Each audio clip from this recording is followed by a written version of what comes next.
الحمدللہ رب العالمین والصلاة والسلام علی رسولہ محمد خاتم النبیین و امام المتقین وقائد الغر المحجلین وعلی آلہ واصحابہ اجمعین اما بعد فاعوذ باللہ من الشیطان الرجیم بسم اللہ الرحمن الرحیم واتبع سبیل من اناب الی صدق اللہ العظیم۔ قرآن کریم میں اللہ تعالیٰ ارشاد فرماتے ہیں، ان لوگوں کی اتباع کرو، ان لوگوں کے راستے پر چلو جو میری طرف رجوع کرتے ہیں، جو میرے ساتھ تعلق رکھتے ہیں یا میرے احکام کو مان کر چلتے ہیں۔ قرآن کریم سورہ لقمان کے اندر اللہ تعالیٰ ارشاد فرماتے ہیں کہ ان لوگوں کی اتباع کرو، ان کے پیچھے چلو۔ ہم جب سورہ فاتحہ پڑھتے ہیں نا تو اس میں ہم اللہ تعالیٰ سے دعا کرتے ہیں اہدنا الصراط المستقیم، کہ یا اللہ ہمیں سیدھے راستے کی ہدایت عطا فرما، اور آگے ہم اللہ سے کہتے ہیں صراط الذین انعمت علیہم، ان لوگوں کا راستہ ہمیں دکھا یا ہمیں ان لوگوں کے راستے پر چلا جن پر تو نے انعام کیا ہے۔ اور اس کے آگے کہتے ہیں غیر المغضوب علیہم ولا الضالین، ان لوگوں کے راستے پر ہمیں مت چلا جن پر تو غضبناک ہوتا ہے یا جن سے تو ناراض ہے، ان کے راستے سے ہمیں بچا، اور جن پر تو نے انعام کیا ہے یعنی جن سے تو راضی ہے ان کے راستے پر ہمیں چلا۔ اب ہم ہر نماز میں ہر رکعت میں یہ سورہ فاتحہ ریپیٹ ہو رہی ہوتی ہے بار بار۔ اس سے ایک بہت بڑا درس یا میسج جو ہمیں دیا جا رہا ہے قرآن کریم کے ذریعے، وہ یہ دیا جا رہا ہے کہ ایک مسلمان کے لیے یہ بات لازم ہے کہ وہ ان لوگوں کے راستے پر چلے جن لوگوں کے بارے میں اللہ نے یہ کہا ہے کہ ان پر میں نے انعام کیا، اس لیے کہ وہ ہر نماز میں اللہ سے یہ مانگ رہا ہے، وہ اللہ کو کہہ رہا ہے صراط الذین انعمت علیہم، مجھے ان لوگوں کے راستے پر چلا جن پر تو نے انعام کیا۔ اس کا مطلب ایک مسلمان پر یہ بات لازم ہے کہ وہ ان لوگوں کے راستے پر چلے جن لوگوں پر اللہ کا انعام ہوا ہے۔ اگر وہ اللہ سے یہ دعا تو مانگتا ہے کہ یا اللہ مجھے ان لوگوں کے راستے پر چلا، اور قرآن میں اللہ نے ان کا ذکر بھی کیا ہے کہ وہ کون لوگ ہیں، اولئک من یطع اللہ والرسول فاولئک مع الذین انعم اللہ علیہم من النبیین والصدیقین والشہداء والصالحین۔ اللہ تعالیٰ فرماتے ہیں میں نے جن لوگوں پر انعام کیا ہے وہ انبیاء ہیں، نبی، والصدیقین، صدیق جو انبیاء کی تصدیق کرتے ہیں، والشہداء جو اللہ کی راہ میں شہید ہوتے ہیں، والصالحین اور نیک لوگ۔ اللہ فرماتے ہیں یہ چار لوگ ہیں، یہ چار طبقات ہیں جن پر میں نے اپنا انعام کیا ہے۔ اس کا مطلب ہم ہر نماز میں اللہ سے یہ دعا کرتے ہیں کہ ہمیں انبیاء کے راستے پر چلا، ہمیں صدیقین کے راستے پر چلا، ہمیں شہداء کے راستے پر چلا، ہمیں صالحین یا نیک لوگوں کے راستے پر چلا۔ اب ظاہر ہے جب ہم اللہ سے مانگتے ہیں تو اس کا مطلب یہ کوئی اچھی چیز ہوگی جبھی ہم اللہ سے مانگتے ہیں، یہ اللہ نے ہمیں یہ دعا سکھائی ہے تو اچھی چیز ہے جبھی ہم اللہ سے مانگتے ہیں اور جبھی اللہ نے ہمیں سکھائی ہے۔ آج کے جو درس کا موضوع ہے وہ ہم پچھلے کئی دروس سے یہ بات پڑھ رہے ہیں کہ صحابہ نے حضور علیہ الصلاۃ والسلام کے ہاتھ پر بیعت کی۔ ہم نے اس کا تذکرہ پڑھا کہ پہلے 6 صحابہ نے بیعت کی، اس کے بعد 12 صحابہ نے بیعت کی، پھر اس کے بعد اگلے سال 72 یا 75 صحابہ نے بیعت کی۔ بیعت عقبہ اولیٰ ہوئی، بیعت عقبہ ثانیہ ہوئی، کس بات پر بیعت ہوئی، کیا کیا اس کے پوائنٹس تھے، کیا کیا اس کے نکات تھے، صحابہ نے کیا شرائط لگائی، حضور نے کیا شرائط لگائی، پھر اس سے ہمیں درس کیا ملتا ہے، یہ ساری چیزیں ہم تفصیل سے ذکر کر چکے ہیں۔ آج کا جو موضوع ہے وہ یہ کہ یہ بیعت کا لفظ ہم بار بار سنتے ہیں کہ صحابہ نے حضور کے ہاتھ پر بیعت کی، صحابہ نے حضور کے ہاتھ پر بیعت کی۔ یہ بیعت ہوتی کیا چیز ہے اور اس کا اسلام میں تصور کیا ہے؟ اس لیے کہ آج کی دنیا میں چونکہ سوشل میڈیا کا دور ہے اور ہر طرح کی معلومات لوگ سوشل میڈیا پر اپلوڈ کرتے رہتے ہیں، چاہے اچھا کام کر رہا ہے، کوئی برا کام کر رہا ہے، حق کے لیے کام کر رہا ہے، باطل کے لیے کام کر رہا ہے، تو وہ اپنے اپنے نظریات، اپنے اپنے خیالات، نئے نئے لوگ روزانہ پیدا ہو رہے ہیں اور نئی نئی چیزیں اپلوڈ کر رہے ہیں اس پر. اور ظاہر ہے سوشل میڈیا ایسی چیز ہے جس تک ہر چھوٹے بڑے مرد عورت ہر ایک کی رسائی ہے. تو وہ یہاں پر ایک وقت میں سنتا ہے کسی ایک شخص کی بات، اسی کے ساتھ نیچے کوئی اور چیز آ رہی ہوتی ہے، اس پہ کلک کرتا ہے تو کوئی اور چیز سن رہا ہوتا ہے جو اسی کے مخالف ہوتی ہے، پھر اس پہ کلک کرتا ہے تو اس کے مخالف کوئی اور چیز آ جاتی ہے. ظاہر ہے یہ بہت خطرناک اس لحاظ سے ہے کہ ایک عام آدمی اس سے کنفیوز ہوتا ہے بہت. عام آدمی کو تو علم نہیں ہے قرآن حدیث کا، اس کو تو پتہ نہیں ہے، تو وہ اس سے کنفیوز ہوتا ہے. اور جو باطل نظریات کی تبلیغ کرنے والے لوگ ہیں وہ اس سے فائدہ اٹھاتے ہیں. اس لیے کہ اسلام میں تو اگر کسی کو شک بھی پیدا ہو جائے تو بس بات ختم ہو گئی. یعنی اگر کسی کو کسی اسلامی عقیدے کے بارے میں شک پیدا ہو گیا تو وہ تو مسلمان نہیں رہتا، اس کا تو اسلام ختم ہو جاتا ہے. ان کا بنیادی مقصد یہی ہوتا ہے کہ کسی طرح ان کے دل میں شک ڈال دو، بس شک ڈال دیا تو ان کا مقصد پورا ہو گیا. تو یہ جو بیعت کا تصور ہے یا تصوف کا لفظ استعمال ہوتا ہے، اس معاملے میں بھی ہمارے ہاں بہت اونچ نیچ ہے. یعنی یا تو لوگ جس کو کہا جاتا ہے نا افراط اور تفریط کہ ایکسٹریم ہے، یا تو بالکل کچھ لوگ ایک انتہا پر ہیں، کچھ لوگ دوسری انتہا پر ہیں. بیعت کا جو لفظ ہے، بیعت کا لفظ یہ نکلا ہے با یا عین. اس کا جو اصل اس کے حروف ہیں یا اس کے جو روٹ ورڈز ہیں با یا عین، بیع عربی میں سودا کرنے کو کہتے ہیں، معاملہ کرنے کو کہتے ہیں بیع، اسی سے نکلا ہے بیعت. حضور علیہ الصلوۃ والسلام نے، اور عربی میں جب بیعت کا لفظ عام استعمال ہوتا ہے اس کا مطلب کوئی معاہدہ کرنا ہوتا ہے، کوئی وعدہ کرنا، کوئی معاہدہ کرنا، کوئی ایگریمنٹ کرنا، اس کو بیعت کہتے ہیں عربی میں، اسی کو مبایعہ کہتے ہیں. حضور علیہ الصلوۃ والسلام نے صحابہ کرام سے مختلف قسم کی بیعت لی ہے، یعنی مختلف چیزوں کی، مختلف کاموں پر بیعت لی ہے. قرآن حدیث سے اس کا ثبوت ہے. ایک قسم بیعت کی ہے جس کو کہا جاتا ہے بیعت علی الاسلام، اسلام کی بیعت. یعنی حضور علیہ الصلوۃ والسلام کے پاس جب کوئی شخص آتا تھا مسلمان ہونے کے لیے تو آپ اس سے بیعت لیتے تھے کہ میرے ہاتھ پہ بیعت کرو کہ میں اللہ کے ساتھ کسی کو شریک نہیں کروں گا، اللہ کو وحدہ لا شریک مانوں گا. اس بیعت کو کہا جاتا ہے اسلام کی بیعت. یعنی آسان الفاظ میں آپ اس کو یہ کہیں اسلام قبول کرنا. حضور علیہ الصلوۃ والسلام کے پاس جب کوئی شخص اسلام قبول کرنے کے لیے آتا تھا تو آپ اس سے یہ بیعت لیتے تھے یا یہ وعدہ لیتے تھے یا یہ معاہدہ اس سے کرتے تھے کہ تم اللہ کے ساتھ کسی کو شریک نہیں کرو گے. چنانچہ قرآن کریم میں جو سورۃ الصف میں اللہ نے تذکرہ کیا ہے مؤمنات کا، جو میں پہلے بھی بیان کر چکا ہوں، یا ایھا النبی اذا جاءک المؤمنات یبایعنک علی الا یشرکن باللہ، کہ اے نبی جب آپ کے پاس مومن عورتیں آئیں اور وہ آپ سے بیعت کریں اس بات پر اللہ یشرکن باللہ کہ وہ اللہ کے ساتھ شریک نہیں ٹھہرائیں گی، اللہ کے ساتھ کسی کو شریک نہیں ٹھہرائیں گی. تو یہ جو بیعت کا ذکر ہے اس آیت میں، یہ بیعت اسلام کی بیعت ہے کہ وہ اس بات پر بیعت کرتے تھے مرد یا عورت کہ ہم اللہ کے ساتھ کسی کو شریک نہیں ٹھہرائیں گے. اسی طرح ایک بیعت ہوتی تھی جس بیعت کو کہا جاتا تھا کہ وہ بیعت صحابہ کرتے تھے حضور کی مدد کرنے پر. یعنی صحابہ حضور سے یہ وعدہ کرتے تھے کہ ہم آپ کی مدد کریں گے، آپ کی مدد سے پیچھے نہیں ہٹیں گے. اور یہ جو ہم بیعت ابھی ہم نے پڑھی ہے بیعت عقبہ اولیٰ اور بیعت عقبہ ثانیہ، وہ یہی بیعت تھی. وہ ہم بار بار اس میں دہرا چکے ہیں کہ انہوں نے حضور سے اس بات کی بیعت کی کہ ہم آپ کی ایسے حفاظت کریں گے جیسے ہم اپنے بیوی بچوں کی حفاظت کرتے ہیں. یہ جو بیعت تھی یہ حفاظت کی تھی کہ ہم آپ کی حفاظت کریں گے، آپ کی مدد کریں گے، آپ کے ساتھ کھڑے ہوں گے. یہ بھی بیعت کی ایک قسم تھی جو بیعت عقبہ میں جو بیعت ہوئی.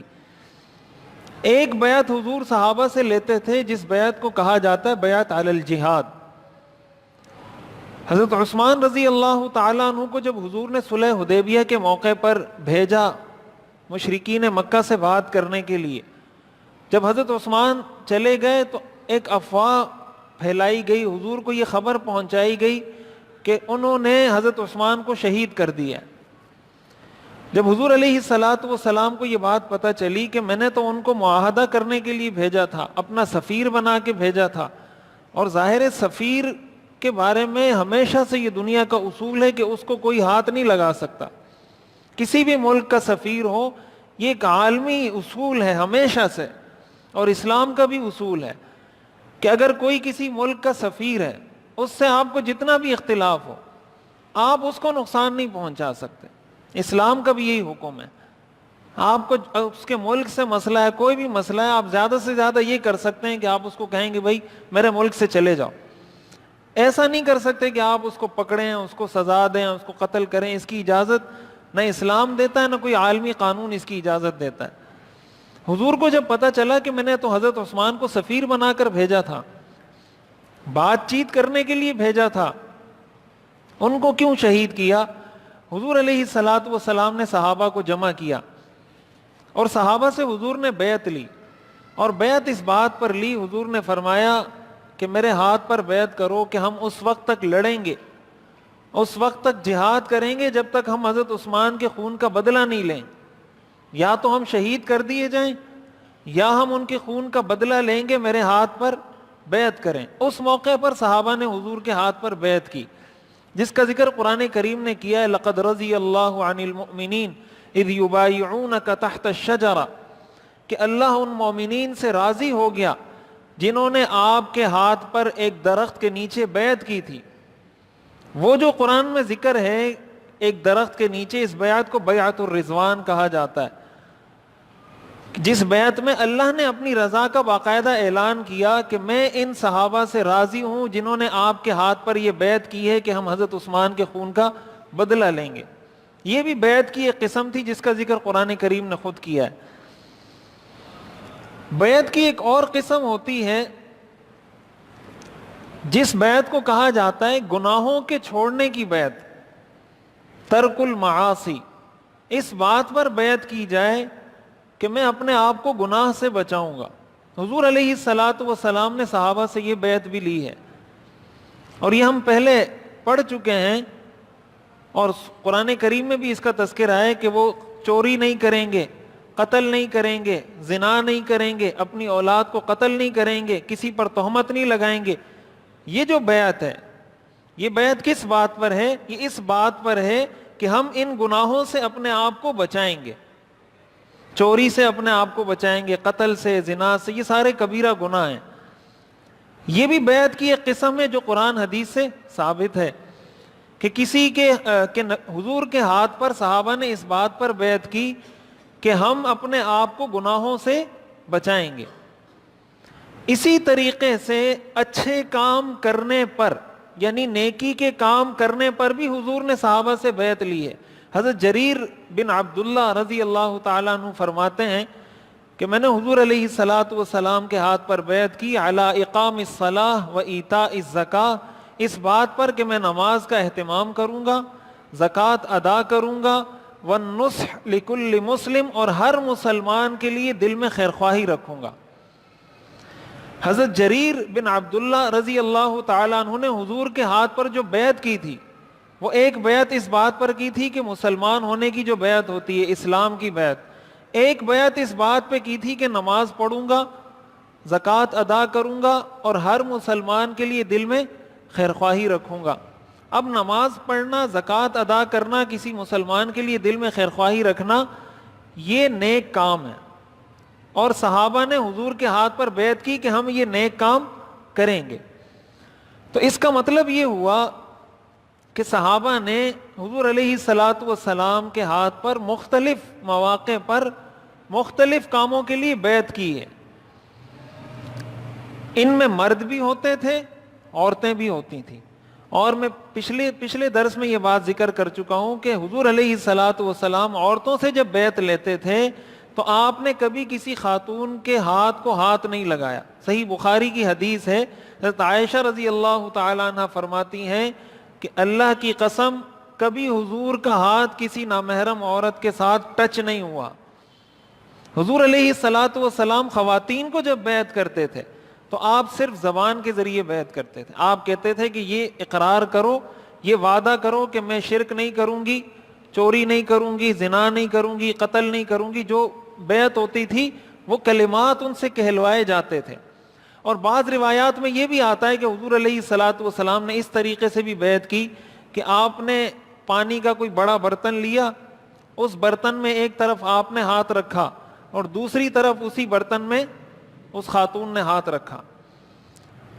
ہاتھ سے ٹچ نہیں ہوا، لیکن اس پانی میں حضور نے بھی ہاتھ رکھا، اس پانی میں اس خاتون نے بھی ہاتھ رکھا. حضور نے بیعت کے کلمات ان کو کہلوائے کہ یہ وعدہ کرو، یہ معاہدہ کرو کہ میں ان گناہوں سے اپنے آپ کو بچاؤں گی، یہ نیک کام کروں گی. اس طریقے سے بھی بیعت کی ہے. بہرحال اتنی بات طے شدہ ہے کہ حضور نے کبھی کسی خاتون کے ہاتھ کو ہاتھ نہیں لگایا. یہ صحیح بخاری اور صحیح مسلم کی روایات ہیں.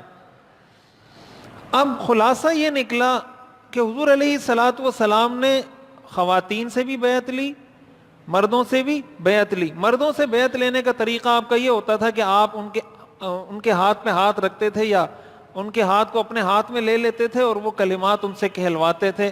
اور خواتین کا جیسے میں نے بتا دیا کہ آپ یا تو کلمات کہلوا دیتے تھے یا جس طرح بعض مواقع پر پانی میں آپ نے ہاتھ رکھا، انہوں نے بھی ہاتھ رکھا، اس طرح بیعت ہو گئی. یہ جو آخری دو قسمیں میں نے ذکر کی کہ ایک بیعت صحابہ نے حضور سے کی اس بات پر کہ ہم گناہوں سے بچیں گے، اور ایک بیعت صحابہ نے کی کہ ہم نیک کام کریں گے. یہ جو دو قسمیں میں نے ذکر کی، گناہوں کی مثال جو میں نے حدیث بتائی کہ شرک نہیں کریں گے، زنا نہیں کریں گے، قتل نہیں کریں گے، یہ یعنی ان گناہوں سے بچنے کی بیعت. دوسری بیعت جو حضرت جریر نے کی کہ نماز پڑھوں گا، زکوٰۃ ادا کروں گا، مسلمان کے لیے خیرخواہی رکھوں گا. یہ جو بیعت ہے کہ نیک کام کرنے کی بیعت، گناہوں سے بچنے کی بیعت، اسی کو بیعت توبہ بھی کہا جاتا ہے کہ انسان اس بات کی بیعت کرے کہ میں اپنے گناہوں سے توبہ کرتا ہوں اور آئندہ اپنے آپ کو ان گناہوں سے بچاؤں گا. اب یہ جو بیعت کا سلسلہ ہے کہ انسان یہ بیعت کرے، یہ وعدہ کرے کہ میں اپنے آپ کو گناہوں سے بچاؤں گا، نیک کام کروں گا، یہ سلسلہ اس وقت سے چلا آ رہا ہے. اور لوگ قرآن کریم میں اس بات کو سمجھنے سے پہلے قرآن کریم میں آتا ہے اللہ تعالیٰ نے حضور علیہ الصلوۃ والسلام کو جو دنیا میں بھیجا، آپ کے بعثت کے 4 مقاصد قرآن نے بیان کیے کہ میں نے حضور کو دنیا میں کیوں بھیجا. 4 مقصد کے لیے بھیجا، 4 مقاصد. ان میں پہلا مقصد یتلو علیہم آیاتی، پہلا مقصد کہ یہ آپ کے سامنے قرآن کی تلاوت کریں. دوسرا مقصد وَيُعَلِّمُهُمُ الْكِتَابَ، تمہیں قرآن سکھائیں. قرآن سکھانے کا مطلب اس کا ترجمہ، اس کی تشریح، قرآن میں اللہ نے کیا کہا ہے، اس کا درس کیا ہے، اس کا میسج کیا ہے، یہ پورا. تیسرا مقصد قرآن نے جو بیان کیا وَيُزَكِّيهِمْ، کہ ان کی صفائی کریں گے، ان کے دلوں کا تزکیہ کریں گے، ان کے دلوں کی صفائی کریں گے. اور چوتھے نمبر پر والحکمہ، کہ ان کو حکمت سکھائیں گے، دانائی کی باتیں ان کو سکھائیں گے، جس کو سنت کہا جاتا ہے. حضور علیہ الصلوۃ والسلام کو اللہ نے 4 مقاصد کے لیے دنیا میں بھیجا. قرآن کی تلاوت، قرآن کا علم کہ قرآن میں اللہ نے بیان کیا کیا ہے، اس کی تشریح، اس کی تفسیر، اس کو بیان کرنے کے لیے. تیسرا جو مقصد قرآن کریم میں بیان کیا گیا ہے وہ یزکیہم، کہ ان کا تزکیہ کریں گے. تزکیہ کا مطلب ہوتا ہے صفائی. زکوٰۃ اور تزکیہ یہ ایک ہی لفظ سے نکلیں. زکوٰۃ کو زکوٰۃ اسی لیے کہتے ہیں نا کہ وہ مال کو صاف کرتا ہے. تزکیہ کا مطلب ہوتا ہے صفائی کرنا. یہ جو صفائی ہے قرآن نے جس کا ذکر کیا ہے کہ ان کی صفائی کریں گے، ان کے دلوں کی صفائی کریں گے، اس کا مطلب کیا ہے؟ سب سے پہلے اس بات کو سمجھیں کہ قرآن کی تلاوت تو ہمیں سمجھ میں آتی ہے کہ قرآن کی تلاوت کا کیا مطلب ہے.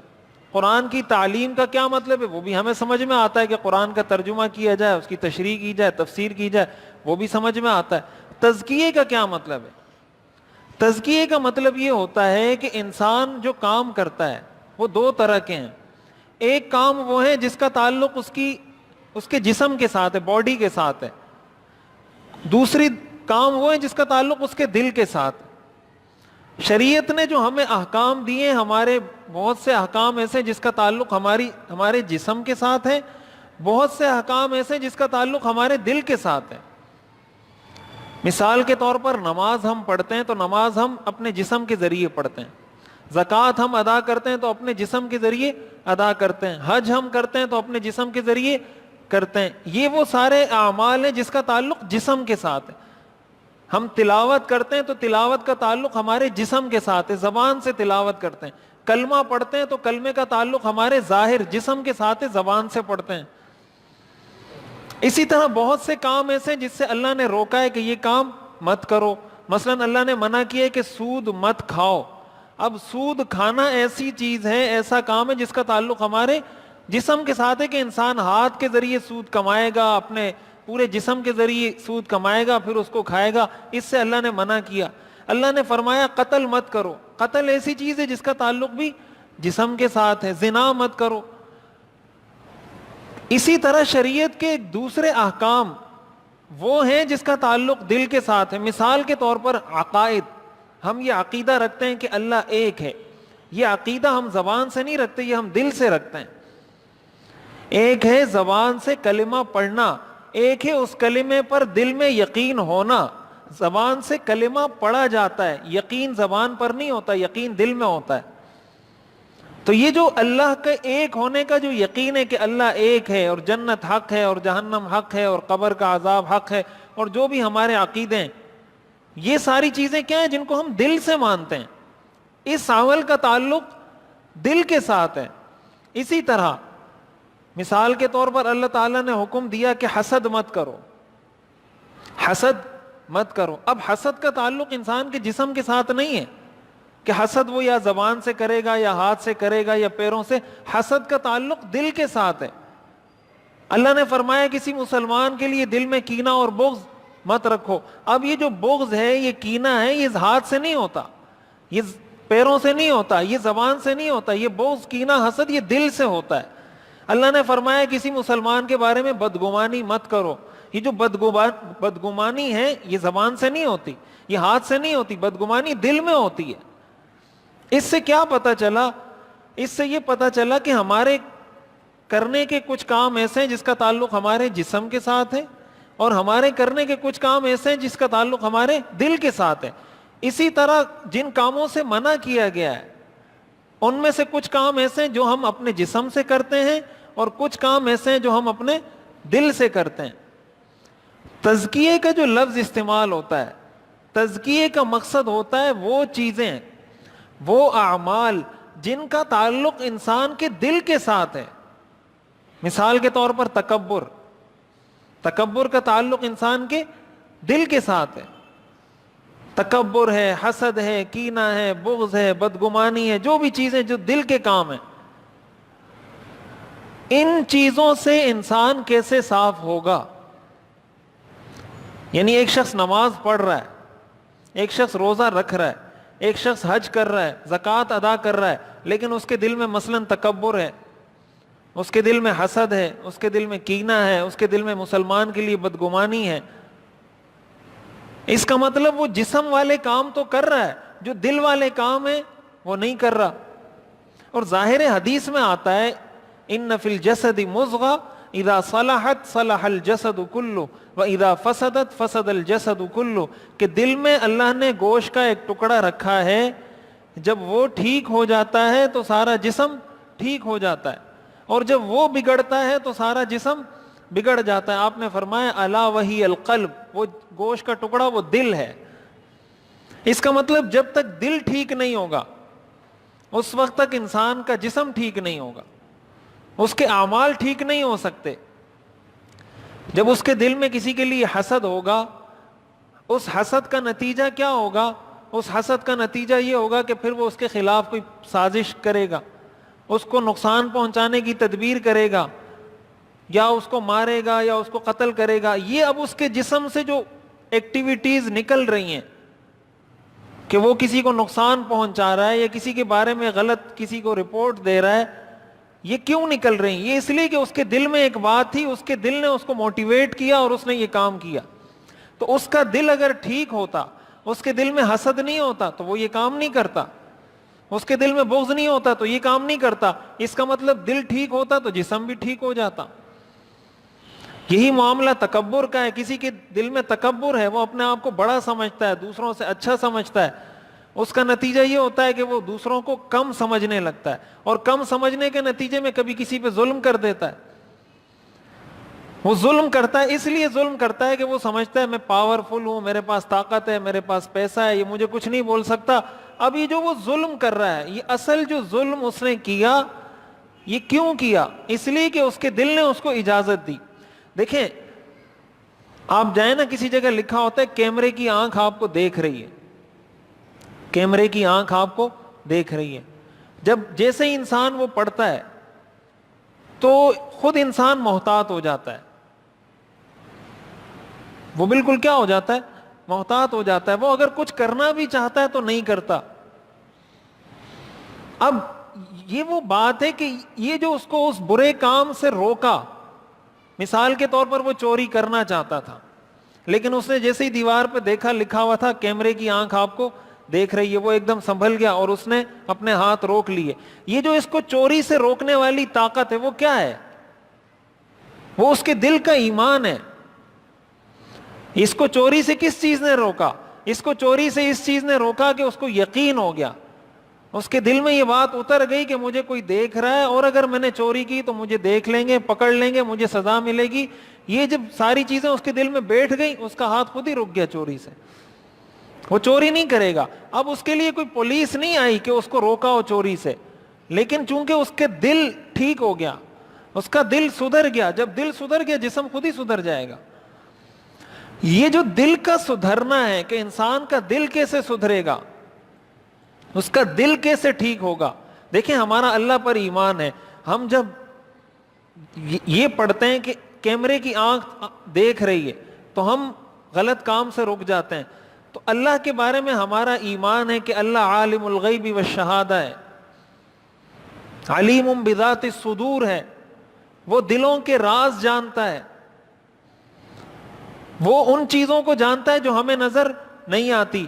اس کا مطلب اللہ تو بہت سی ان چیزوں کو دیکھ رہا ہے جس کو کیمرہ بھی نہیں دیکھ سکتا.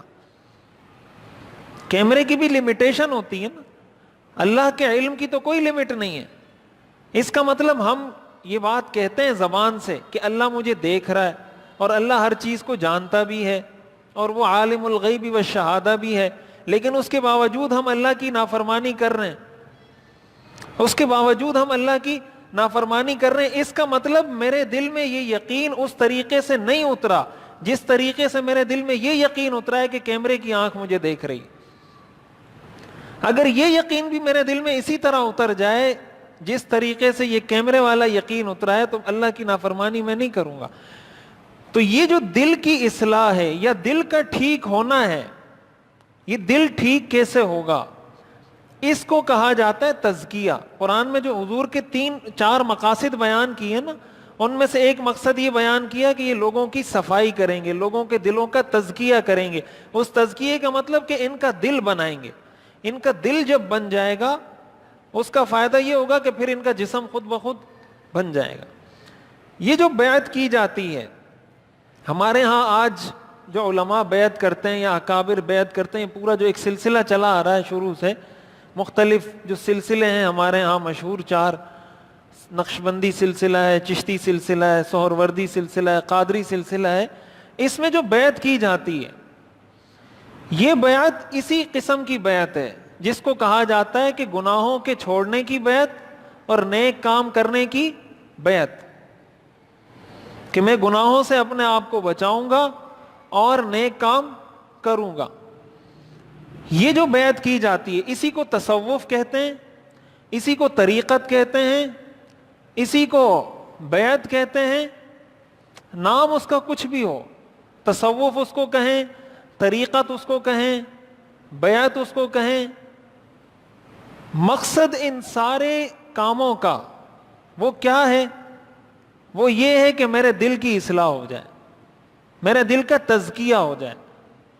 ہوتا یہ ہے کہ جب تصوف کا لفظ عموماً استعمال کیا جاتا ہے تو لوگ کہتے ہیں قرآن میں تو تصوف کا ذکر کہیں بھی نہیں ہے، تصوف کا ذکر قرآن میں کہیں بھی نہیں ہے۔ تو ناموں پہ کوئی جھگڑا نہیں ہے کہ آپ اس کو تصوف کہتے ہیں، آپ نہ کہیں تصوف، آپ اس کو تزکیہ کہیں۔ نام پہ تو ہمارا کوئی جھگڑا نہیں ہے کہ آپ اس کو تصوف ہی کہیں گے، ہمارا اصل مسئلہ یہ کہ تزکیہ، دل کی اصلاح، دل کی صفائی، یہ اصل چیز ہے، اس کا قرآن میں ذکر ہے۔ اور قرآن میں ذکر نہیں، حضور کے بعثت کا مقصد ہے کہ اللہ نے حضور کو بھیجا اس لیے کہ لوگوں کے دلوں کی اصلاح کریں۔ قرآن کریم میں آتا ہے نا، اولئک الذین امتحن اللہ قلوبہم للتقوی، صحابہ کے بارے میں آتا ہے کہ یہ وہ لوگ ہیں جن کے دلوں کا اللہ نے امتحان لے لیا ہے، جن کے دلوں کو اللہ نے جانچ لیا ہے، مطلب اللہ نے ان کے دلوں کو پاس کر دیا ہے کہ ان کے دل صاف ہیں، ان کے دل کی اصلاح ہوئی بھی ہے۔ اب یہ جو بات ہے، یہ جو بیعت کی جاتی ہے، اس کا بنیادی مقصد بھی یہی ہوتا ہے۔ پھر اس کے اندر مختلف طریقے اختیار کیے گئے ہیں۔ مثال کے طور پر کسی ایک سلسلے میں آپ کسی بزرگ سے بیعت کریں گے تو وہ آپ کو کہیں گے بھائی آپ روزانہ ایک تسبیح استغفار کی پڑھیں، ایک تسبیح آپ لا الہ الا اللہ کی پڑھیں، ایک تسبیح آپ سبحان اللہ کی پڑھیں، مثال کے طور پر وہ آپ کو بتائیں گے بھائی روزانہ اتنی تلاوت کریں، اتنی دیر ذکر کریں، آپ کو مختلف کام بتائیں گے۔ اب وہ جو سارے کام ہوتے ہیں وہ بھی قرآن حدیث سے ثابت ہوتے ہیں، لیکن اس مخصوص انداز سے جو کروایا جاتا ہے، وہ مخصوص انداز جو اپنایا جاتا ہے اس کو سنت سمجھ کے نہیں اپنایا جاتا، اس کو اپنایا جاتا ہے اس حیثیت سے کہ یہ ایک مجرب عمل ہے۔ یعنی اب تزکیہ تو قرآن کا حکم ہے کہ دل کی صفائی کرنی ہے، دل کی اصلاح کرنی ہے۔ اب سوال یہ پیدا ہوتا ہے کہ کیسے کرنی ہے؟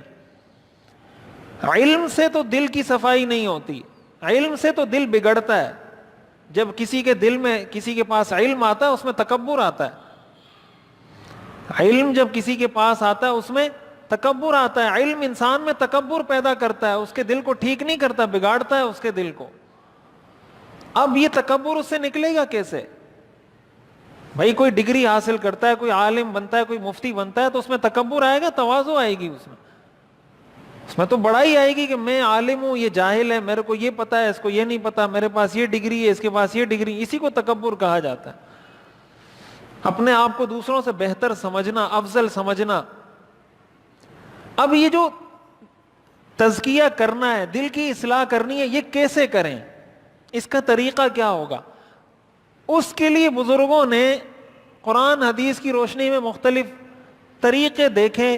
کسی نے کہا کہ بھائی آپ استغفار کی تسبیح اتنی دفعہ کریں، قرآن کی تلاوت اتنی دفعہ کریں گے، یہ کام کریں گے تو آپ کے دل سے یہ بیماری نکل جائے گی، حسد کی بیماری نکل جائے گی، بغض کی بیماری، تکبر کی بیماری، کسی کے لیے بدگمانی کی بیماری، یہ بیماریاں آہستہ آہستہ آہستہ دل سے نکل جائیں گی اور دل سیدھے راستے پر آ جائے گا۔ اور جب دل سیدھے راستے پر آ جائے تو جسم سیدھے راستے پر آ جائے گا۔ مثال کے طور پر مراقبہ کروایا جاتا ہے، بہت سے سلسلوں میں مراقبہ مختلف چیزوں کا کروایا جاتا ہے، اس میں سے ایک مراقبہ کیا جاتا ہے موت کا مراقبہ۔ میں آپ کو مثال دے رہا ہوں کہ یہ دل کی صفائی کے لیے جو مختلف طریقے اختیار کیے ہیں اس کا مقصد کیا ہے۔ مراقبہ موت بزرگوں کی طرف سے کروایا جاتا ہے، اس کا مقصد کیا ہوتا ہے؟ وہ یہ کہتے ہیں کہ آپ 10 منٹ کے لیے، 15 منٹ کے لیے کسی ایک کونے میں تنہائی میں کہیں بیٹھیں اور آنکھیں بند کریں اور یہ تصور کریں کہ جس طرح میں نے مرنا ہے، ایک دن میں مر چکا ہوں، میں اب ایک لاش ہوں، اور پھر یہ تصور کریں کہ مجھے غسل کے لیے لے جایا گیا، یہ تصور کریں میرے کپڑے اتارے گئے، مجھے غسل دیا گیا، پھر یہ تصور کریں کہ اب میرے جنازے کو لے جایا جا رہا ہے، میرے جنازے کو رکھ دیا گیا، امام صاحب نے جنازہ پڑھا دی، یہ تصور کریں۔ پھر یہ تصور کریں کہ مجھے جنازہ اٹھا کر قبرستان لے جایا جا رہا ہے، ظاہر یہ سب تو ہونا ہے نا سب کے ساتھ۔ یہ تصور کریں کہ مجھے قبرستان لے جایا جا رہا ہے، مجھے قبرستان لے جایا گیا، مجھے قبر میں اتار دیا گیا۔ اب یہ تصور کریں کہ میرے اوپر مٹی ڈالی جا رہی ہے، لوگ مٹی ڈال رہے ہیں. یہ تصور کریں کہ اب مٹی ڈال کر سارے لوگ یہاں سے چلے گئے, میں اکیلا قبر میں پڑا ہوا ہوں. اب میرے پاس منکر نکیر آتے ہیں, مجھ سے پوچھتے ہیں من ربک ما دینک من رسولک, مجھ سے سوالات کر رہے ہیں, میں اکیلا پڑا ہوا ہوں, میرا والد بھی چلا گیا, بھائی بھی چلا گیا, رشتہ دار سارے بیغم اپنے دنیا کے کاموں میں لگ گئے, میں اکیلا پڑا ہوا ہوں, اور اب میں اللہ کے سوال و جواب کے سامنے پیش ہوں. یہ تصور وہ کہتے ہیں آپ 10 منٹ کریں, 15 منٹ کریں. جب یہ تصور انسان کرے گا اس کا فائدہ کیا ہوگا؟ اس کا فائدہ یہ ہوگا کہ موت ہر وقت اس کے سامنے ہوگی. مثال کے طور پر اگر آدمی روزانہ 10 منٹ یہ مراقبہ کرے, 10 منٹ روزانہ وہ یہ مراقبہ کرے اور وہ یہ تصور کرے کہ میں ابھی قبر میں پڑا ہوا ہوں اور میں ابھی اللہ کے فرشتوں کو جواب دے رہا ہوں, وہ پھر کسی پہ ظلم کرے گا, وہ اپنے آپ کو کسی سے بہتر سمجھے گا, وہ کسی کے لیے حسد کینہ بغض دل میں رکھے گا. اب اگر مسلسل آج اس نے کیا, پرسوں کیا, یہ ایک بتا رہا ہوں, اس طرح کے مختلف مراقبات کروائے جاتے ہیں, مختلف مراقبات کروائے جاتے ہیں. قیامت کا مراقبہ, حشر کا مراقبہ, قبر کا مراقبہ, موت کا مراقبہ, مختلف مراقبات ہیں. نتیجہ خلاصہ اس ساری چیز کا کیا ہوتا ہے کہ اس کے دل میں ہر وقت اللہ کا استحضار رہے, اس کے دل میں ہر وقت اللہ موجود رہے, کہ جب اس کا ہاتھ کسی گناہ کی طرف بڑھے تو جس طریقے سے وہ کیمرے کی آنکھ دیکھ رہی ہے والا لفظ پڑھ کے یہ گناہ غلط کام سے رک جاتا ہے, اب جب یہ کسی پر ظلم کرنے کے لیے ہاتھ بڑھائے گا تو فوراً اس کے دل میں وہ تصور آئے گا کہ میں نے ایک دن قبر میں جانا ہے, میں نے ایک دن اللہ کو جواب دینا ہے. جب جیسے اس کے ذہن میں یہ تصور آئے گا اس کا ہاتھ پیچھے ہٹ جائے گا. یہ جو اس کا ہاتھ پیچھے ہٹا, اس کو جو انرجی ملی, یہ جو اس کو طاقت ملی, جس طاقت نے اس کے ہاتھ کو پیچھے کیا وہ اس کے دل سے ملی اس کو, کہ اس کا دل ٹھیک ہوا تو اس کا ہاتھ خود ہی ٹھیک ہو گیا. اسی طریقے سے یہ بتایا جاتا ہے کہ بھائی آپ ہر وقت یہ تصور کریں, ہر وقت یہ دھیان رکھیں کہ میرا دل اللہ کا ذکر کر رہا ہے.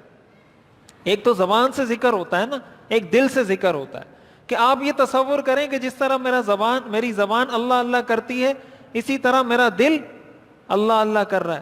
آپ چلتے پھرتے اٹھتے بیٹھتے ہر جگہ انسان کا یہ تصور ہو, اس میں کوئی ضرورت اتنی کسی تھوڑی سی توجہ سے یہ کام انسان کر سکتا ہے. اب جب ہر وقت اس کے دل میں یہ ہوگا, ہر وقت وہ یہ سوچ رہا ہوگا کہ میرا دل اللہ کا ذکر کر رہا ہے, چلتے پھرتے, اب وہ دکان میں بیٹھا ہوا ہے, کسی کے لیے کوئی سامان تول رہا ہے, کسی سے پیسے لے رہا ہے, کسی کو پیسے دے رہا ہے, کسی سے بات چیت کر رہا ہے, دل میں اس کے یہ کہ میرا دل اللہ اللہ کر رہا ہے. اب جیسے ہی کوئی گناہ کا موقع آئے گا, مثال کے طور پر وہ ناپ تول کر رہا ہے اور اب اس کو پتا ہے کہ میں اس میں 2 نمبری کر سکتا ہوں, غلط تول سکتا ہوں, سامنے والے کو پتا نہیں چلے گا, لیکن ساتھ ہی اس کے دل میں یہ تصور بھی ہے کہ میرا دل اللہ کا ذکر کر رہا ہے. جیسے ہی اس کی توجہ اس چیز کی طرف جائے گی وہ ناپ تول میں کمی سے رک جائے گا, ناپ تول میں کمی سے باز آ جائے گا. اب یہ جو اس کو ملاوٹ سے روکا یا ناپ تول میں کمی سے روکا, یہ جو طاقت اس کو ملی ہے یہ اس کے دل سے ملی ہے, اور یہ اس کے دل سے جو اس کو طاقت ملی ہے اس اللہ کے ذکر کی وجہ سے ملی. اب لوگوں کو عموماً اس چیز پر اعتراض ہوتا ہے کہ بھائی یہ چیز حدیث سے ثابت نہیں ہے یا یہ پورا سلسلہ حدیث سے ثابت نہیں ہے. دیکھیں, کسی چیز کو بدعت اس وقت کہا جاتا ہے جب کوئی شخص یہ کہے کہ یہ سنت ہے یا یہ قرآن حدیث سے ثابت ہے, یا جو یہ کرے گا جو نہیں کرے گا وہ گناہگار ہوگا, اس طرح کی کوئی بات, کوئی سٹیٹس, شرعی سٹیٹس اس کو دیتا ہے, وہ چیز بدعت بن جاتی ہے. جو بزرگ کہتے ہیں کہ بھئی آپ مراقبہ کریں, وہ نہ یہ کہتے ہیں کہ یہ قرآن سے ثابت ہے, نہ یہ کہتے ہیں کہ حدیث سے ثابت ہے, نہ یہ کہتے ہیں کہ سنت ہے, وہ یہ کہتے ہیں ایک مجرب عمل ہے, ہم نے بہت سے لوگوں پہ اس کو آزمایا ہے, بہت سے لوگوں کو اس سے فائدہ ہوا ہے, آپ بھی اگر کریں گے آپ کو فائدہ ہو جائے گا, کوئی کرے تو ٹھیک, نہ کرے تو اس کو ہم یہ نہیں کہتے کہ وہ کوئی گناہگار ہے. لیکن یہ جو اس کے دل کی اصلاح ضروری ہے, اس کے لیے کوئی نہ کوئی تو طریقہ اختیار کرنا پڑے گا. اسی لیے علماء نے لکھا ہے کہ اپنے دل کی اصلاح فرض ہے, وہ تو فرض ہے نا, تکبر سے دل کو بچانا فرض عین ہے, حسد سے دل کو بچانا فرض عین ہے, بدگمانی سے دل کو بچانا فرض عین ہے, کسی مسلمان کے لیے بغض سے اپنے دل کو بچانا فرض عین ہے, جس طرح نماز فرض ہے. اب اس سے بچے گا کیسے؟ وہ کہتے ہیں اپنے دل کی اصلاح فرض ہے. بیعت کرنا سنت عمل ہے, سنت سے تو ثابت ہے. بیعت کا جو عمل ہے یہ تو ثابت ہے سنت سے, جیسے ہم اس کو تفصیل سے پڑھ چکے ہیں. بیعت سنت ہے, اپنے دل کی اصلاح فرض ہے. لیکن علماء نے لکھا ہے کہ عموماً تجربہ یہ ہے کہ دل کی اصلاح اس وقت تک ہوتی نہیں ہے جب تک وہ کسی اللہ والے کے ہاتھ پر بیعت نہ کرے. جب وہ کسی اللہ والے کے ہاتھ پہ بیعت کر لے, پھر اس کو بتائے کہ میرے دل کی یہ کیفیت ہے, یا میرے دل میں تکبر ہے, یا میرے دل میں بدگمانی ہے, مجھے اس کا علاج بتائیں, میں اپنے آپ کو بدگمانی سے کیسے بچاؤں. پھر وہ بزرگ اس کو علاج بتائیں گے کہ تمہارا علاج یہ ہے کہ تم یہ ذکر کرو, یا یہ دعا پڑھو, یا یہ کام کرو, یا یہ مراقبہ کرو. اس کے نتیجے میں اس کے دل کی اصلاح ہو جائے گی. تو اصلاح کرنا فرض ہے, بیعت کرنا سنت ہے. لیکن اگر کسی شخص کو یہ پتہ چل جائے کہ میری اصلاح اس بیعت کے بغیر نہیں ہوگی, تو اس پر بیعت کرنا کیا ہو جاتا ہے؟ فرض ہو جاتا ہے. یہ فقہ کا اصول ہے, ما لا يتوصل الى الواجب الا به فهو واجب, کہ بعض کام ایسے ہوتے ہیں جو خود واجب نہیں ہوتے لیکن ایک واجب تک پہنچنے کا ذریعہ ہوتے ہیں. وضو فرض ہے نا, وضو فرض ہے نماز کے لیے, کہ وضو کے بغیر نماز نہیں ہوتی. تو جس طرح نماز فرض ہے اسی طرح وضو فرض ہے. ایک آدمی مسجد آتا ہے نماز پڑھنے کے لیے, وہ یہ کہے کہ مجھ پر مسجد میں نماز پڑھنا تو فرض ہے, لیکن چل کر مسجد جانا یہ میرے اوپر فرض نہیں ہے, لہٰذا میں گھر میں نماز پڑھوں گا. قرآن میں تو کہیں نہیں آیا کہ چل کر جاؤ اور مسجد میں جا کے اس طرح چلنا تم پر فرض ہے, یہ تو قرآن میں نہیں آیا. لیکن یہ چلنا بھی اس پر کیا ہے؟ فرض ہے.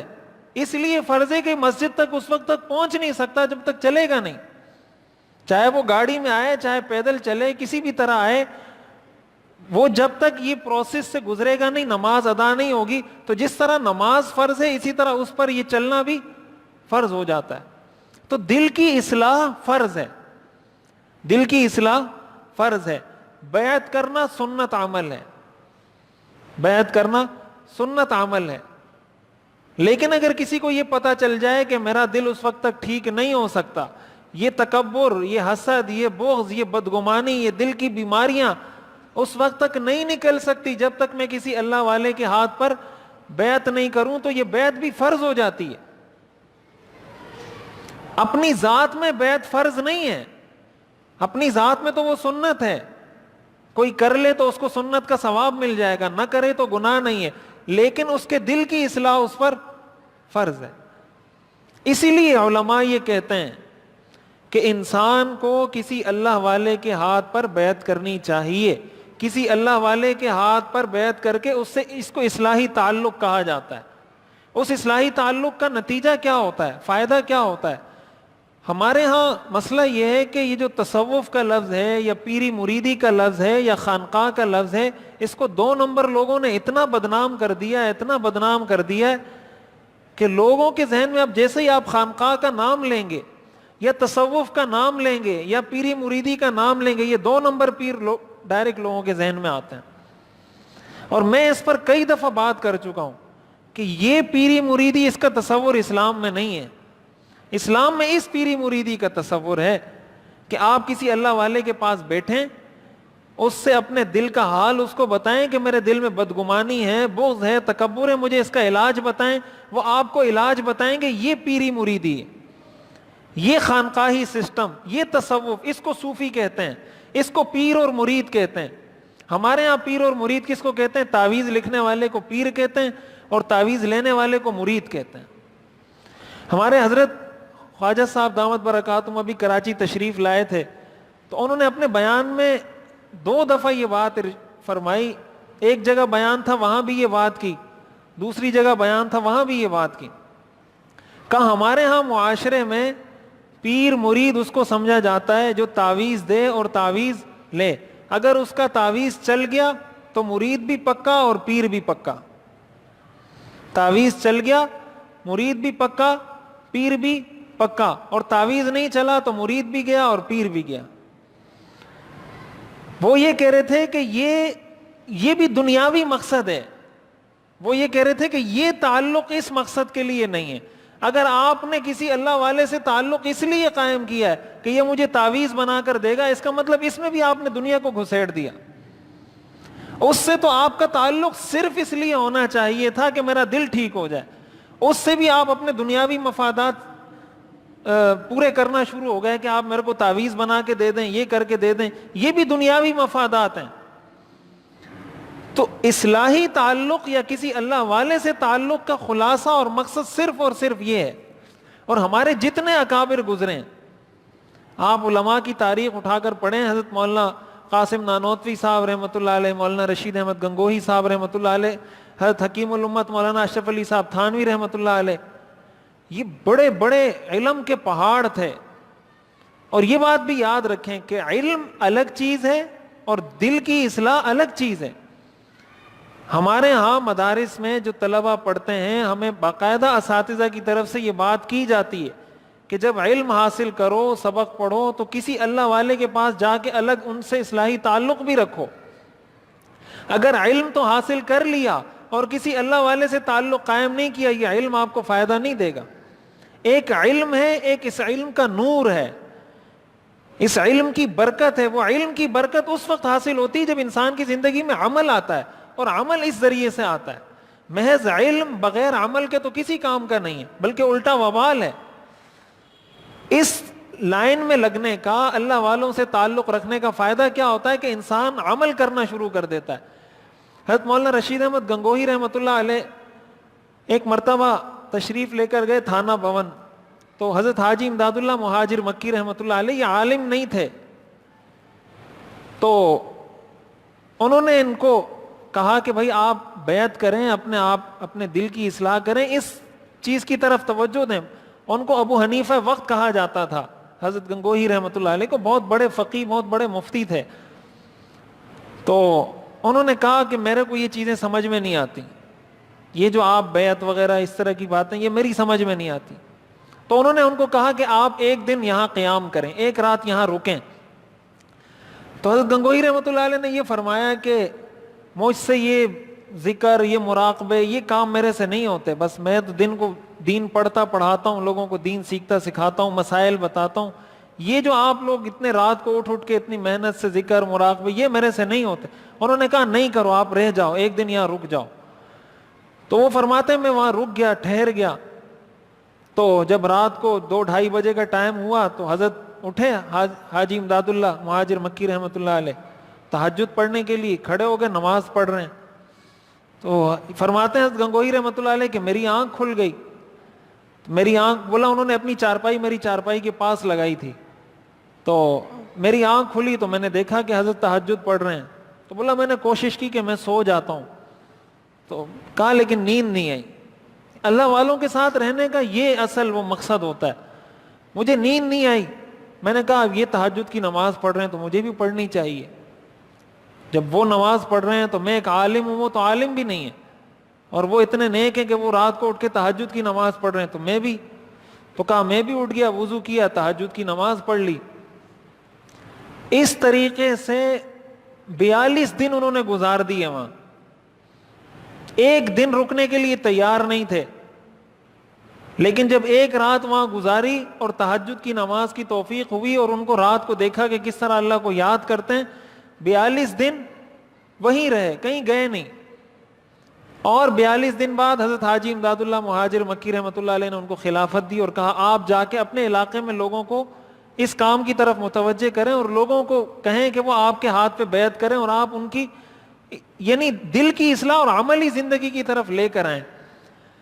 تو لکھا ہے کہ حضرت حاجی امداد اللہ مہاجر مکی رحمۃ اللہ علیہ نے ایک دفعہ خط لکھا حضرت گنگوہی رحمۃ اللہ علیہ کو کہ اپنا ذرا حال بتائیں کہ اس وقت آپ کی دلی کیفیات کیا ہیں, اب کیا تبدیلی آئی ہے, کوئی اعمال کی توفیق, نیکیوں کی توفیق, کچھ فرق آیا نہیں آیا ہے جو اتنا تعلق ہم سے قائم کیا ہے. تو حضرت نے جواب میں 3 باتیں لکھی حضرت گنگوہی رحمۃ اللہ علیہ نے. پہلی بات لکھی کہ الحمدللہ شریعت طبیعت بن چکی ہے. الحمدللہ شریعت طبیعت بن چکی، یعنی شریعت میری طبیعت بن گئی. اب نماز پڑھنا یہ میری طبیعت کا حصہ ہے، اب تہجد پڑھنا میری طبیعت کا حصہ ہے. یعنی جس طرح انسان فطری کام کر رہا ہوتا ہے نا، پانی پی رہا ہوتا ہے، کھانا کھا رہا ہوتا ہے، اور نہیں کھائے گا نہیں پیے گا تو پریشان ہو جاتا ہے. کہا اب شریعت، اس کی برکت سے شریعت میری طبیعت بن گئی ہے. اور کہا دوسرا فائدہ یہ ہوا ہے کہ مدح اور ذم میرے لیے برابر ہو گئے ہیں. یعنی کوئی میری تعریف کرے یا کوئی میرے خلاف بات کرے، مجھے کوئی فرق نہیں پڑتا. یعنی اب میری دلی کیفیت یہ ہے کہ کوئی میرے سامنے آ کے تعریف کرے یا میری برائی بیان کرے، میرے لیے دونوں برابر ہیں. میرے دل پہ کوئی فرق نہیں پڑتا کہ میں بہت خوش ہو جاؤں کہ میری تعریف کر رہا ہے. دوسرا فائدہ مجھے یہ ہوا ہے. اور کہا تیسرا فائدہ مجھے یہ ہوا ہے کہ اب مجھے کسی شریعت کے مسئلے میں کوئی اشکال اور اعتراض نہیں ہوتا. پہلے دل میں شکوک و شبہات پیدا ہوتے رہتے تھے کہ یہ کیوں ہے، یہ کیوں ہے، اس میں یہ کیوں ہو رہا ہے. کہا اب میرے دل میں شریعت کے کسی مسئلے کے بارے میں کوئی اشکال پیدا نہیں ہو رہا. اب حضرت گنگوہی رحمۃ اللہ علیہ ایک طرف بہت بڑے عالم ہیں، بہت بڑے مفتی ہیں، بہت بڑے فقیہ ہیں، امام ہیں اپنے زمانے کے، اور حضرت حاجی امداد اللہ مہاجر مکی رحمۃ اللہ علیہ عالم بھی نہیں تھے پورے، لیکن اس کی ضرورت ان کو محسوس ہوئی اور انہوں نے ان سے اصلاحی تعلق قائم کیا. حضرت تھانوی رحمۃ اللہ علیہ کا کتنا بڑا نام ہے. حضرت مولانا اشرف علی تھانوی رحمۃ اللہ علیہ حکیم الامت جن کو کہا جاتا ہے، مجدد کہا جاتا ہے ان کو. 1000 سے زیادہ کتابیں لکھی ہیں انہوں نے، وہ بھی انہی کے خلیفہ تھے. حضرت حاجی امداد اللہ مہاجر مکی رحمۃ اللہ علیہ کے اتنے بڑے عالم اور خلیفہ ہیں، اور اصلاحی تعلق ہے ایک ایسے شخص سے جو عالم بھی نہیں ہے. اس وقت شیخ الاسلام حضرت مفتی محمد تقی عثمانی صاحب، حضرت مفتی محمد رفیع عثمانی صاحب دامت برکاتہم، پوری دنیا میں ابھی 500 مسلمان لوگوں کی فہرست جاری ہوئی ہے 2020 میں کہ ساری دنیا میں مسلمانوں میں سب سے زیادہ مؤثر شخصیات کون سی ہیں. پوری دنیا میں 500 ٹاپ 500 کی لسٹ ہر سال جاری ہوتی ہے کہ پوری دنیا میں سارے مسلمان شخصیات میں سب سے زیادہ مؤثر شخصیات کون سی ہیں. ان میں سب سے پہلے نمبر پر مفتی تقی عثمانی صاحب کا نام ہے. سب سے پہلے نمبر پر پوری دنیا میں جو 500 لوگ ہیں، مولانا طارق جمیل صاحب کا بھی نام ہے شاید 36ویں نمبر پر، اس طرح کچھ. سب سے پہلے نمبر پر نام ہے مفتی تقی عثمانی صاحب کا. اس سے آپ اندازہ لگائیں کہ ان کی دینی خدمات کتنی ہیں. ہمیں تو نہیں پتا ان کے بارے میں، ہم تو اپنے علماء کے بارے میں جانتے نہیں ہیں، ان کی دنیا میں جو ان کی حیثیت اور مقام ہے اس کا ہم اندازہ نہیں لگا سکتے. ان کا اصلاحی تعلق حضرت ڈاکٹر عبدالحی عارفی صاحب رحمۃ اللہ علیہ کے ساتھ تھا. حضرت ڈاکٹر عبدالحی عارفی صاحب حضرت تھانوی کے خلیفہ تھے. حضرت ڈاکٹر عبدالحی عارفی صاحب عالم نہیں تھے. مفتی رفیع عثمانی صاحب جو اس وقت مفتی اعظم پاکستان ہیں، ان کا اصلاحی تعلق حضرت ڈاکٹر عبدالحی عارفی صاحب رحمۃ اللہ علیہ کے ساتھ تھا. وہ عالم نہیں تھے. اور آپ ان حضرات کا جب بھی بیان سنیں تو آپ دیکھیں گے کہ ان کے بیان میں آپ کو کوئی بیان شاید ہی ایسا ملے جس میں وہ اپنے ڈاکٹر عبدالحی عارفی صاحب رحمۃ اللہ علیہ کا تذکرہ نہ کرتے ہوں. ان کا ہر بیان ان میں کہیں نہ کہیں ان کا تذکرہ کرتے ہیں کہ ہمارے حضرت نے فرمایا، ہمارے حضرت نے فرمایا. اب وہ اتنے بڑے مفتی، اتنے بڑے عالم، اتنے بڑے فقیہ، مفتی اعظم، ان کو کیا ضرورت ہے کہ ایک عام آدمی کے پاس جو عالم بھی نہیں ہے اس کے پاس جا کے کہہ رہے ہیں کہ میرے دل کی اصلاح کریں. حضرت ایک دفعہ فرمانے لگے، مجھے بھی صحیح پوری بات یاد نہیں ہے، کہ جب میرا اصلاحی تعلق شروع میں قائم ہوا، ظاہر ان کے جو والد تھے مفتی شفیع صاحب رحمۃ اللہ علیہ، وہ بھی مفتی اعظم پاکستان تھے، بہت بڑے مفتی تھے.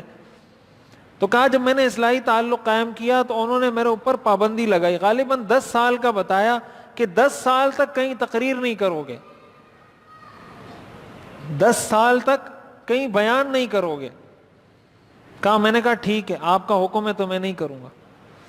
ایک عالم کے لیے، ایک مفتی کے لیے، پھر اتنے بڑے عالم کا بیٹا، اتنے بڑے مفتی کا بیٹا، جس کی لوگ ہر جگہ جائیں تو واہ واہ کریں اس کی کہ بھائی مفتی شفیع صاحب رحمۃ اللہ علیہ کا بیٹا ہے، خود اتنی بڑی شخصیت، انہوں نے پابندی لگا دی 10 سال تک بیان نہیں کرو گے. کہا، میں نے کہا نہیں کروں گا 10 سال تک. کہا، میں نے نہیں کیا پھر 10 سال تک.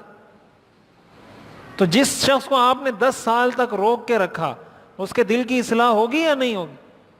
اس کے دل سے یہ تکبر، یہ چیزیں نکلیں گی نہیں نکلیں گی؟ اپنے علم کا گھمنڈ، تکبر کہ میں بڑا مفتی، بڑا عالم، یہ چیزیں خود ہی نکل جائیں گی۔ ظاہر ہے انسان جب بیان کرتا ہے، تقریر کرتا ہے، تو اس کے دل میں بھی تکبر آتا ہے۔ لوگ سنتے ہیں، کوئی کہتا ہے سبحان اللہ، کوئی واہ واہ کرتا ہے، کوئی تعریف کرتا ہے، اس سے بھی انسان میں تکبر آتا ہے۔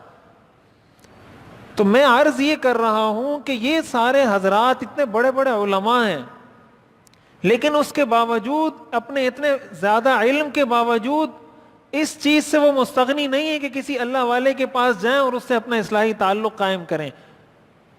تو جب وہ مستغنی نہیں ہے تو پھر ہم یعنی کس کھاتے میں آئیں گے؟ کہ جب اتنے بڑے علماء وہ اس کام کو اتنی اہمیت دیتے ہیں تو پھر ہمارے لیے کتنا ضروری ہوگا؟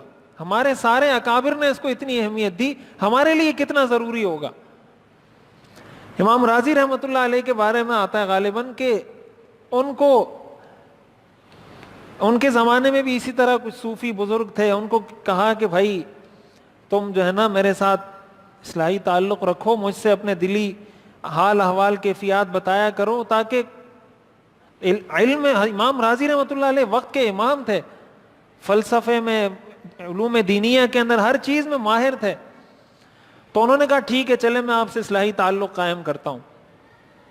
جب اصلاحی تعلق قائم کیا تو وہ فرماتے ہیں امام راضی کہ مجھے یوں محسوس ہوا کہ میرے دل سے میں نے جو علم حاصل کیا ہے فلسفے کا اور جو منطق کا اور عقلیات، یہ جو چیزیں میں نے سیکھی ہیں، کہا مجھے ایسے محسوس ہوا کہ یہ ساری چیزیں میرے دل سے نکل رہی ہیں، یعنی مجھے محسوس ہوا کہ یہ علم میرے دل سے نکلتا جا رہا ہے۔ کہا میں نے ان کو کہا میں آپ سے بیعت واپس لیتا ہوں، میں نہیں کرتا بیعت، یہ علم میں نے اتنی محنت سے حاصل کیا ہے اور آپ کے ہاتھ پہ بھی بیعت کی ہے، مجھے ایسے محسوس ہو رہا ہے جیسے میرا سارا علم چلا گیا۔ کہا انہوں نے کہا ٹھیک ہے، بیعت نہیں کریں، لیکن کم از کم مجھ سے رابطہ رکھیں، کبھی کبھی سلام دعا کر لیا کریں، رابطہ مجھ سے رکھا کریں۔ امام راضی رحمۃ اللہ علیہ نے کہا ٹھیک ہے میں رابطہ کروں گا۔ وہ چونکہ بڑے عالم تھے، امام تھے وقت کے، تو لکھا ہے مورخین نے کہ جب ان کا نزع کا وقت آیا، موت کا وقت آیا، تو شیطان تو اس وقت حملہ کرتا ہے، شیطان اس وقت حملہ کرتا ہے انسان پر کہ کسی طرح ایمان سے نکل جائے اور کفر کی حالت میں جائے۔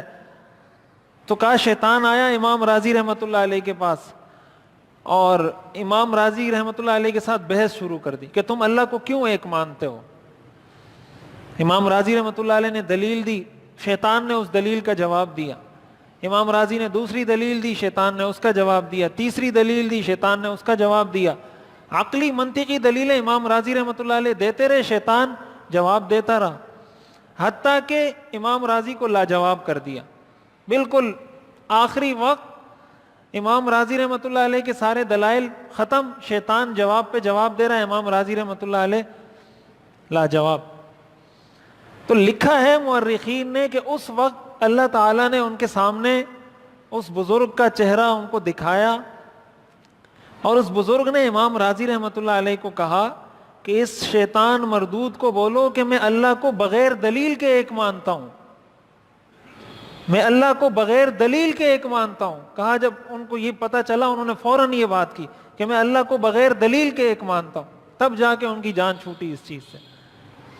تو یہ جو بات ہے، اب یہ دکھنے میں کتنی سادہ سی بات ہے کہ میں اللہ کو بغیر دلیل کے ایک مانتا ہوں، اتنی بات سے شیطان سے جان چھوٹ گئی، اتنی دلیلوں سے، اتنے علم سے نہیں چھوٹی۔ یہ جو بات ہے، یہ وہ دل کی بات ہوتی ہے جو دل سے نکلتی ہے اور دل پہ اثر کرتی ہے۔ یہ وہ چیزیں جو علم سے حاصل نہیں ہوتی۔ امام راضی تو اپنے علم کے بلبوتے پر شیطان سے مناظرہ کر رہے تھے۔ تو خلاصہ کلام یہ ہوا کہ یہ جو تصوف ہے، یہ جو طریقت ہے، یہ جو بیعت کا سلسلہ ہے، لیکن اس میں بنیادی شرط کہ آپ نے کس سے بیعت کرنی ہے، سب سے پہلی شرط، سب سے پہلی کہ وہ شخص خود شریعت کا پابند ہو، قرآن حدیث پر عمل کرتا ہو، سنت کی اتباع کرتا ہو۔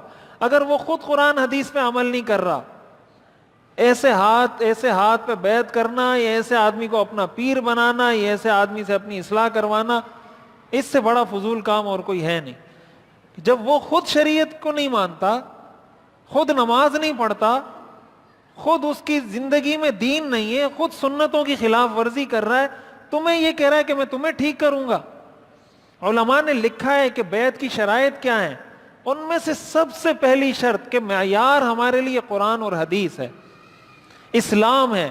اگر کوئی شخص متبع سنت ہے، اس کی ساری زندگی سنت کے سانچے میں ڈھلی ہوئی ہے، اور اسی کے ساتھ ساتھ علماء نے لکھا ہے کہ جب اس کے پاس بیٹھا جائے، اذا رؤوا ذکر اللہ، جب ان کے پاس بیٹھیں تو انسان کو اللہ یاد آئے.